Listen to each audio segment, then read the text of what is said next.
Welcome to The Explainer. Today, we're diving straight into a complete relocation guide on what it actually takes to land in Barcelona as an Indian expat. We're talking everything from that magical first glimpse of the city to the, well, sometimes harsh reality of setting up a brand new life. We are breaking down exactly how those vital first 24 hours unfold.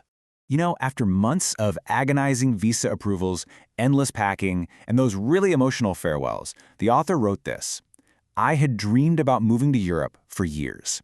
That quote, it just perfectly captures the heavy emotional weight of looking out that airplane window at the Mediterranean coastline. It's that exact moment where your expectations finally meet reality. But here's the real question. How do you actually survive the overwhelming logistics of those first crucial hours? I mean, it is so easy to romanticize moving abroad, right? But it's a whole other ballgame to navigate a completely foreign airport, just exhaustedly dragging your entire life's belongings behind you while trying to figure out where on earth you're actually going. So let's start with Section 1, Touchdown and First Impressions. Okay, so once you've grabbed your bags, your absolute very first logistical hurdle is connectivity. You got to make that vital first call home to say, hey, I made it in one piece.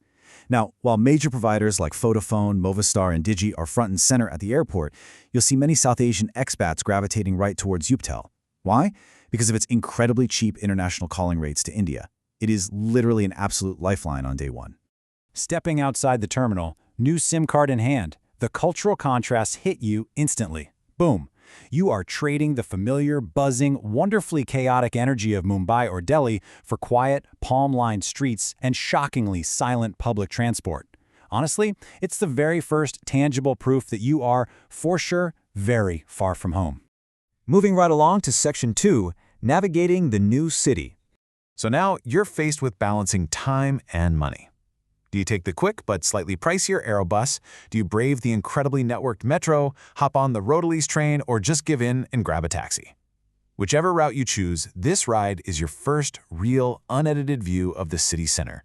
You'll be rolling past Plaza Catalonia, the Expat district, maybe even catching a quick glimpse of the Sagrada Familia. But then, arriving at your temporary accommodation, that brings a pretty sharp reality check. You're immediately faced with heavy rental deposits, super strict utility rules, and all the little nuances of European flatmate culture. It is an abrupt pivot from the wide-eyed excitement of a taxi ride to the harsh, bold print practicalities of a rental contract. Which brings us to Section 3, Culture Shock and Daily Life. All right, bags are dropped. Your first mission now is usually finding water and food, and you immediately notice the difference in grocery shopping. You're navigating the aisles at supermarkets like Mercadona or Lidl, just trying to find basic essentials like milk, bread, rice, and cooking oil. And let's be real, your brain is working in absolute overdrive, constantly doing the math to compare those euro price tags back to Indian rupees, all while keeping an eagle eye out for local Indian markets to grab some familiar spices. And then there's the food schedule. Spanish mealtimes will completely upend your typical Indian routine. You've got an early breakfast, sure, but then a late lunch around 2 p.m. Then comes merienda, which is this evening snack around 6 p.m., leading up to a notoriously late dinner at 10 p.m. or even later.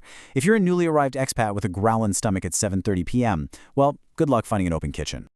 So, you're walking the neighborhood, taking in the cafe terraces and those everywhere bike lanes, and you are instantly hit with a linguistic dual reality. Remember, Barcelona is the capital of Catalonia. This means you aren't just adjusting to Spanish. You are hearing both Catalan and Spanish in everyday greetings, reading bilingual signage, and listening to the local cafe chatter. Adapting to this dual language environment, that's a major key to truly integrating here. As the day progresses, these unexpected little surprises just keep hitting hard. It's not just those super late dinners. It's the absolute, almost eerie silence on public transit compared to back home. It's the sheer shock of realizing that almost all shops are completely closed on Sundays. It's navigating surprisingly small apartments and figuring out these complex, multicolored public recycling systems. These are the daily micro-adjustments of expat life. And now for the really fun stuff. Section 4, the Expat Admin Maze. Look, the romantic first day of wandering around and eating tapas is fantastic. But what happens the next morning? What happens when the sun comes up on day 2? Well, this is exactly where our guide transitions from a whimsical travel diary into a strict survival manual. Because now you have to tackle a rigidly specific sequence of steps, and no, you cannot skip around. One step literally unlocks the other. First up, your NIE, that's your foreign identity number. Second, your empadronamiento. Only after those two are done can you open a local bank account. And fourth, finally, you can register for healthcare. I want to focus on that second step for a second, the empadronamiento. It is absolutely critical. It's your official local town hall registration. It essentially proves where you live, and guys, it is the absolute skeleton key to unlocking all the other administrative doors in Spain. Without it, you are basically invisible to the civic system. Let's pull it all together in Section 5, First Week Survival Guide. You absolutely have to manage your finances right out of the gate. You're looking at the exact euros you're going to burn through on unavoidable day one essentials. We're talking the SIM card, the airport transport, your first few meals, initial grocery runs, and of course, those inevitable emergency purchases, like, that European power adapter you definitely forgot to pack. And we look at the breakdown of those expected day one expenses.